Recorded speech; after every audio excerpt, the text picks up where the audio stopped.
అల్లు అర్జున్ గారి సినిమా మీద ఎంతమంది దుష్ప్రచారం చేసినా అది పార్ట్ 2 కదా. పుష్పాన్ని చూడకుండా ఎవడు ఆపలేడు. అక్కడ దాకా ఎందుకయ్యా?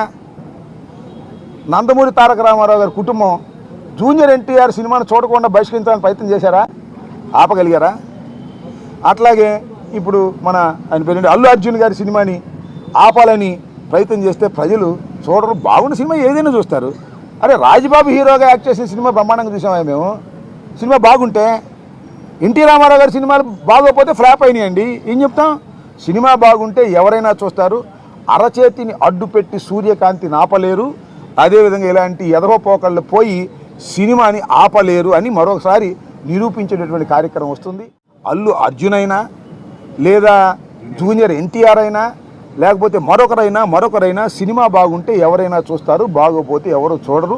నాకు తెలిసి అందరూ ఉవ్విళ్ళూరుతున్నారు. పుష్ప 2 చూద్దాం, దానిలో ఎంత బ్రహ్మాండంగా ఉంటుందని అందరూ ఎదురు చూస్తున్నారు. నేను కూడా ఎదురు చూస్తున్నా. మరి థియేటర్లోకి వెళ్ళి చూడాలంటే ఇబ్బందిని నేను కూడా పుష్ప 2 ఎలా ఉంటుందో చూడాలని నాకు బాగా కోరికగా ఉంది. ఎందుకంటే చాలా అద్భుతంగా పార్ట్ 1 అద్భుతంగా ఉంది కదా, హాలీవుడ్ స్టైల్లో ఉంది కదా, అందరినీ తలదన్నే విధంగా వెళ్ళాడు కదా అల్లు అర్జును. అందువల్ల బాగా జలసిగా ఉంది కొంతమందికి. మీ జలసి వల్ల మీ కడుపులు పుచ్చిపోతాయి, గుర్తుపెట్టుకోండి.